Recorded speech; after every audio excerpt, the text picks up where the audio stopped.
Let's see if I can do a YouTube intro in the time it takes me to finish one Dota 2 chain stun.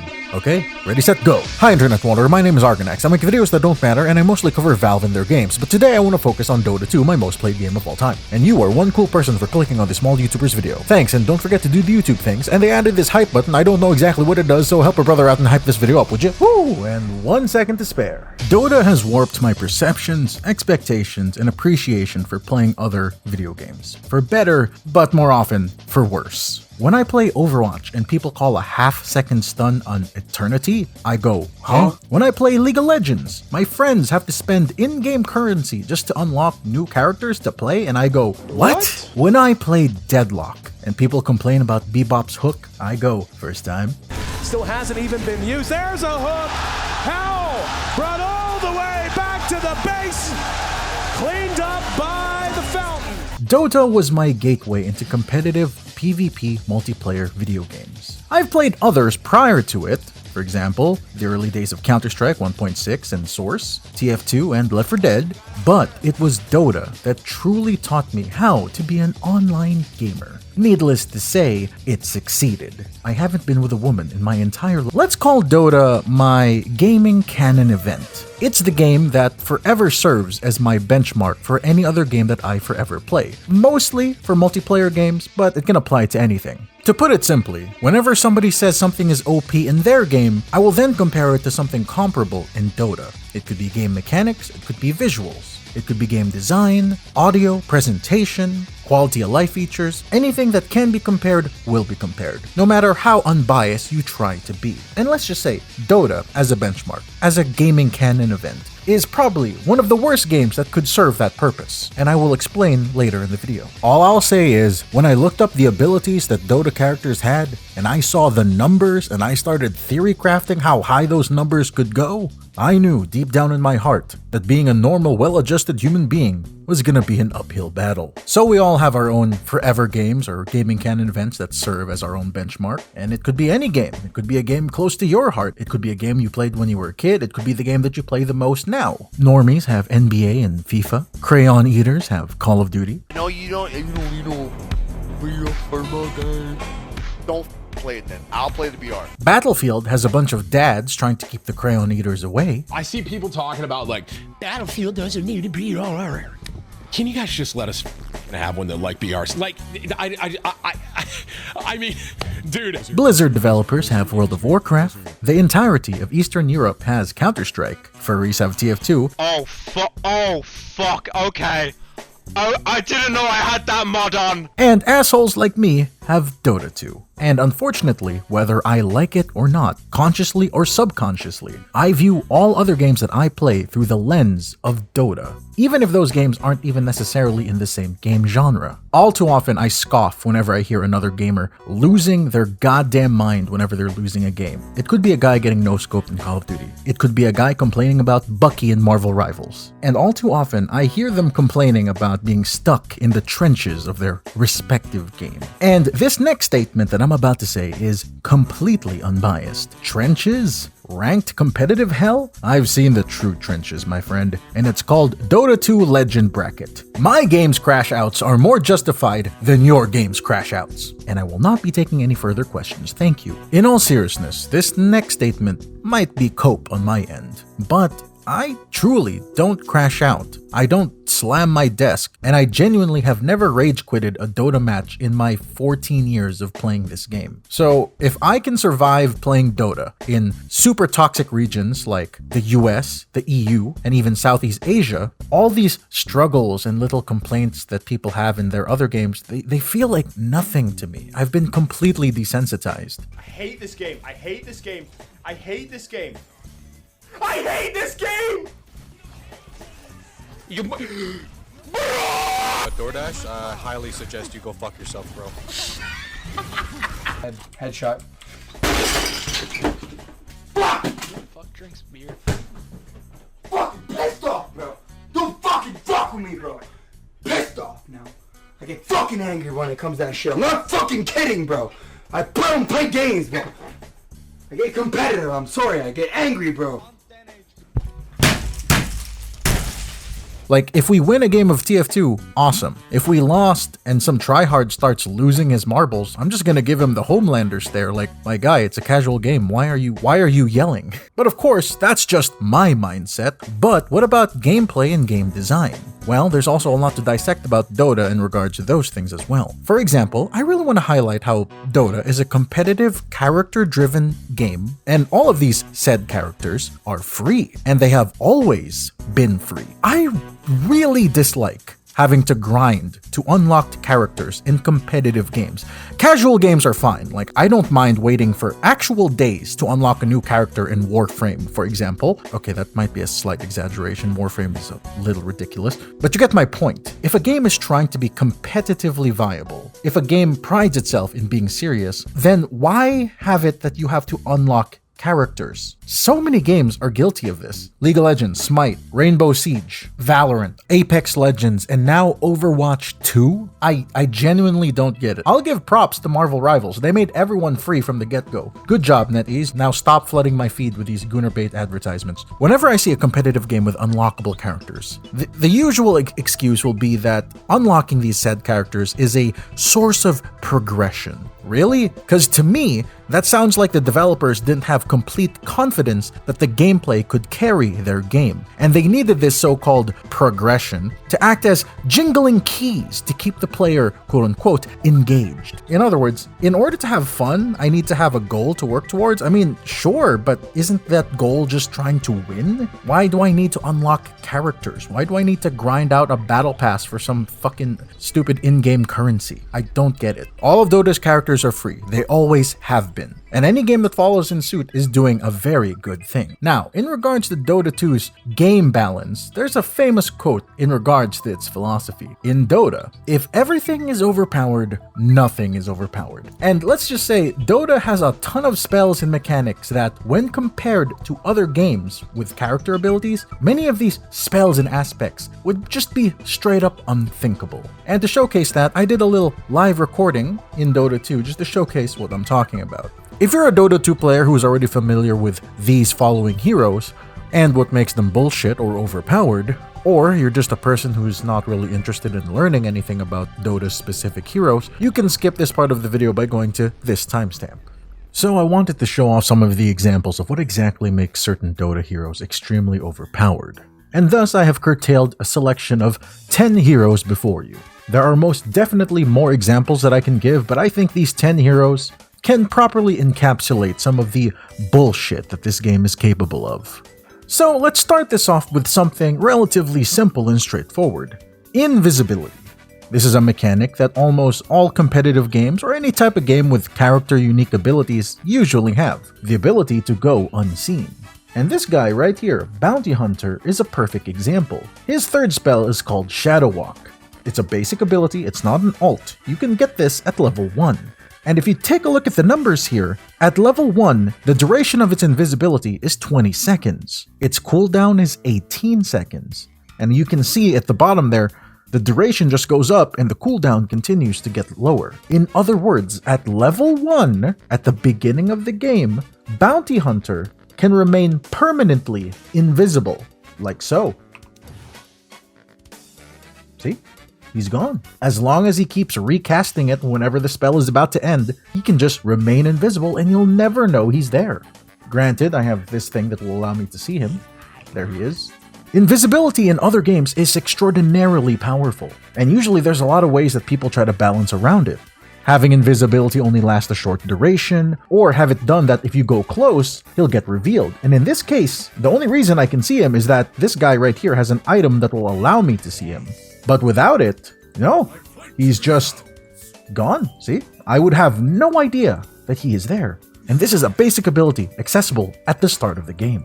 There are obviously other heroes who can do this as well, but I think Bounty Hunter encapsulates this the best since he can do it as early as level 1. Next up we have my favorite character, Mars, this guy right here. What I want to showcase is his passive called Bulwark. As long as enemies are attacking him from the front, you take 70% less damage. Combine that with just a handful of cheap armor items, and this makes Mars almost impervious to physical damage. Just look, I'm gonna have the 4 of these guys attack Mars. Look at that.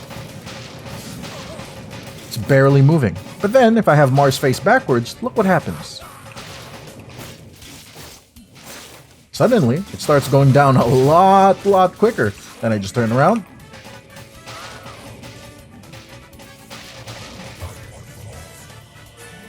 Yeah, quite strong, needless to say.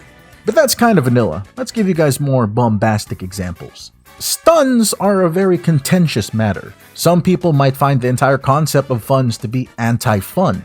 For example, in Overwatch, I'm fairly certain most stuns are only half a second. At most, maybe. For TF2 and more specifically Scout, at least in regards to the Sandman, this is a very sad matter indeed. But I can see why. Stun mechanics in FPS games can be felt more immediately than a top-down game like Dota.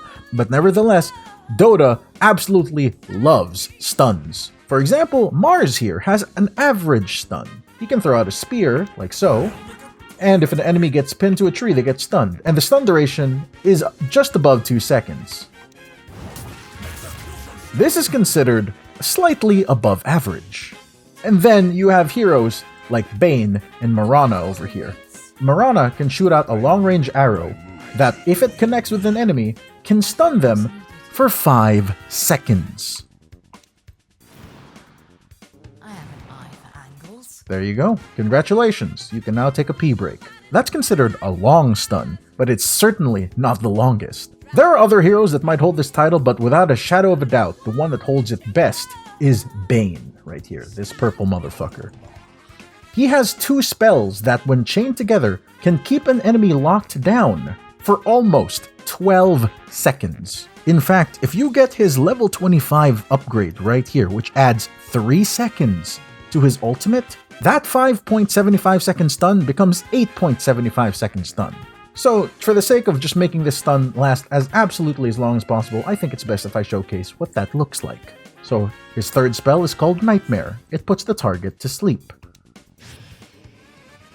There it goes, ticking down, and just as it ends,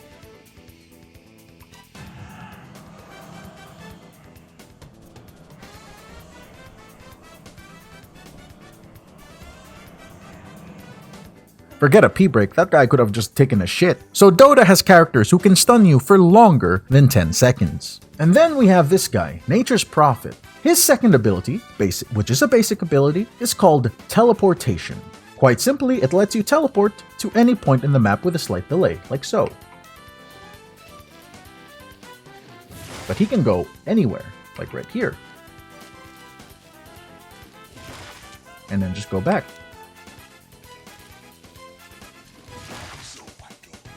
Normally, this spell would have a 20-second cooldown. That in of itself is already quite short. In League of Legends, Twisted Fate's ultimate is kinda similar. However, its cooldown is anything but. But the juicier part comes from his level 25 talent. If you get this, it just removes the cooldown. You can just teleport around the map with no downtime whatsoever. You can freely push objectives, take lanes, take farm, be a nuisance all over the damn place. A Nature's Prophet with proper map sense and the ability to just disrupt the map is one of the most infuriating things to face against in Dota. Next up, we have Dazzle. This is going to be another League of Legends comparison. League of Legends has the character called Tryndamere. His ultimate makes it that his health bar cannot go below 1 HP. In other words, your health bar will go down, but you don't die. And it's the same thing. Tryndamere has it as an ultimate on a rather substantial cooldown. Dazzle has it as a basic ability on an 18-second cooldown. So this is what it looks like. He's about to die? Not anymore.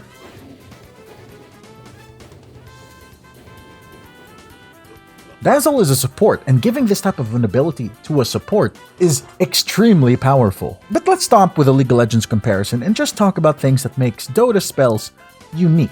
In other words, bullshit. And that's where we have these 4 fine fellows on the enemy team. First up, we have this guy, Silencer. Do you want to take a wild guess as to what he does? With a single press of a button, he can completely nullify the thing that makes a MOBA. That's right. All of these spells that people spend all day theory crafting and gushing over how powerful and strong they are, with a single press of a button, all of a sudden, these spells stop being spells because you can't use them anymore. And it's global. He can cast this from any point on the map, and it lasts 6 seconds without any augmentations. Congratulations! You can now not cast spells. By itself, not the biggest deal, but what happens when you're about to jump the enemy team, you're ready to rock and roll, you run at them, ready to throw some hands, and then all of a sudden, it only affects his enemies, not his team. They are free to use their spells, whereas you are not. But if that wasn't bullshit enough, we have this guy, who has probably, arguably, the most powerful single target spell in this entire game. And it is disgustingly simple and straightforward. This guy's name is Doom, and his ultimate is called Doom. When you cast it on a target, it silences them, just like Silencer, and stops them from healing. Okay, so it's a silence, and it stops them from regenerating health. Okay, what's the big deal? It's the fact that it lasts 16 seconds. That's the length of almost 2 team fights. You could be the most powerful character on your team, but unfortunately, because there's a Doom on the enemy team, all he has to do is press R on you, and then your powerful hero suddenly becomes an NPC. Congratulations. I now cannot cast spells. I can't be healed. Dazzle has a heal. Doesn't work. Doesn't do shit. I can't do a goddamn thing. And it deals quite a bit of damage too. I'm convinced that this type of ability could not and will never exist in any other game, just because it is so disgustingly powerful and straightforward that it will never happen. I will put that down in writing. We will never see a Doom equivalent in any other competitive online video game, ever. And to finally round out this section about gameplay, I wanted to discuss these two guys right here, Outworld Destroyer and Faceless Void. One thing that makes Dota unique is that not only are its spells extremely powerful, but the spells also have the possibility to backfire and hurt your own team. Outworld Destroyer has an ability called Astral Imprisonment. It essentially acts as a banish. You scoop up an enemy and they disappear to a pocket universe for 4 seconds. Like so. They can't do anything. It's basically a stun, but you can't hit them. But the thing is, he can also use it on his allies. And himself.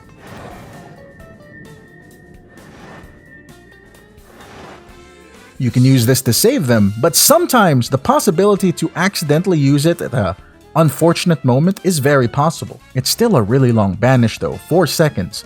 Other games couldn't dream of being stunned for 4 seconds. But I think the star of the show when it comes to potentially hurting your own team is Faceless Void. His ultimate is called Chronosphere. He summons a big time bubble that only he can move in. Emphasis on only he. Enemies and allies cannot move in this. So, what happens if your team and the enemy team are duking it out, having a big team fight somewhere like this, and you as the Faceless Void just jump in and go, congratulations, nobody can move, even your team. And let's just say, there have been many cases where the Faceless Void will fuck up and just grief his own team. You'd be surprised at how often Faceless Voids really fuck up like this. For example, a situation like this, you think the enemy are clumped up and you jump in and you go, well, congratulations, you just served your team on a silver platter for them. This happens quite often. And honestly, I think it's amazing that Dota allows you to do this. It's an extremely powerful ability that lasts almost 5 seconds. Again, it's another case of a stun that lasts extremely long, but it's balanced by the fact that your own team can get hit by it. Powerful spells like this is intriguing from a gameplay design perspective because it shows that the game designers aren't afraid to go truly balls to the wall with all sorts of interesting game mechanics. And if that means the possibility to absolutely destroy the shit out of your own team for your own misplays there, then I think that's a great thing and more games should have this. And before I end this live section of the video, I just wanted to bring up this little forgotten memory that I just remembered about Faceless Void. I remember seeing a video a long time ago where a Faceless Void was running around with healing items. Like so, like buying like this. And he always brought a shit ton of healing potions as well. So whenever there was a big team fight, he would jump in, trap everybody, and then activate the healing potions on his team and then run away. I think it was called like Medic Faceless Void. It was extremely and I would report a person if they did this, but it's really funny. These were just a small snippet of the infinite possibilities that exist within this game.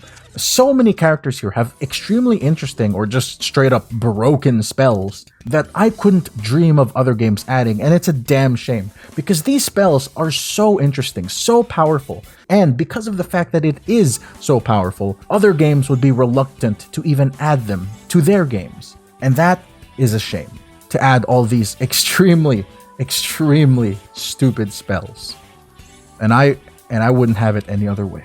And to cap off this video, there's a few more things that I want to talk about that Dota has absolutely ruined for me. For example, my concept of how long a game should take. Most games in Dota average out at around 40 minutes. However, it is completely normal to have 1 hour long games. In fact, my longest Dota 2 game on record is 1 hour and 51 minutes. I'm fairly confident that the longest recorded public Dota game was like something ridiculous, like 4 hours, 5 hours, probably even more. I'll show it on screen when I find it, but yeah, that. There are also quality of life features that just Dota does that other games just seem to not do, I guess.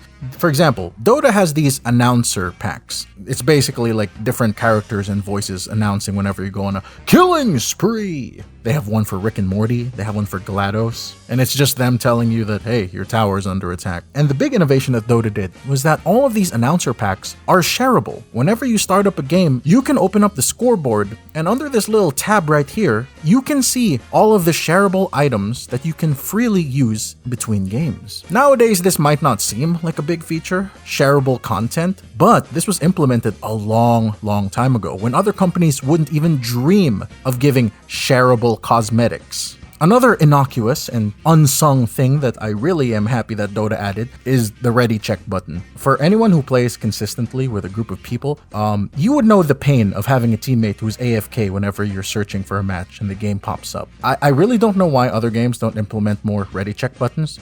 If there's nothing else that you can take away from this video, a ready check button is goated, and if a game has one, it's a good game. This next part is just going to be a little rant about League of Legends because I'm a salty Dota fanboy, but I really hate how you cannot see spell descriptions in-game. It is ridiculous that a game like League of Legends with so many characters and so many spells, once you load into a match, you cannot click on the enemies you are facing to read their descriptions. Too often I will stumble across a new character because Riot pumps out a new waifu every other month. And I want to read what the hell they're doing to me, but unfortunately, I can't. The only way that you can read spell descriptions is when you're dead.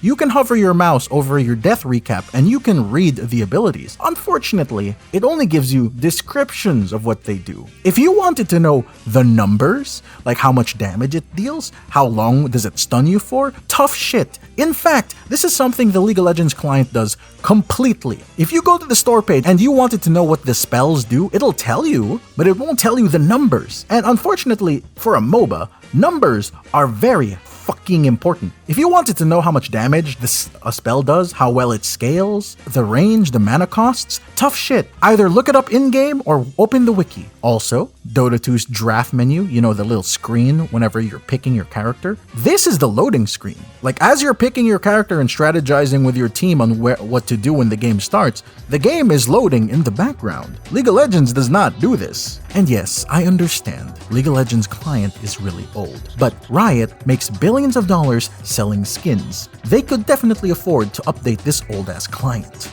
But hey, I'll be fair to League of Legends, I guess. I do find it refreshing to play certain champions who don't have mana, so I can just freely spam their spells and die anyway, but hey, the thought is nice. I'm sure there's other aspects of Dota that just have completely desensitized me to other games and mechanics and such, but these are just the ones that I could think up with a relatively loose script. Apologies if this video was a bit messy and a bit biased, one might say. But I guess that just comes from a place of passion because my god, I love playing Dota. I've been playing it a hell of a lot more lately and it shows because my interest in this game has kinda skyrocketed recently. In fact, I actually have a relatively big video in the works that I'm hoping can be uploaded sometime soon. So, if you're looking forward to more Dota content, I gotcha. Anyway, I'm just gonna end it here. Let me know down below in the comment section if there's any other aspects about Dota or your canon event game that has desensitized you to other games. Let us know your experiences in the comment section down below. That's gonna be it from me, Internet Wanderer. Thanks for watching. Do the YouTube things.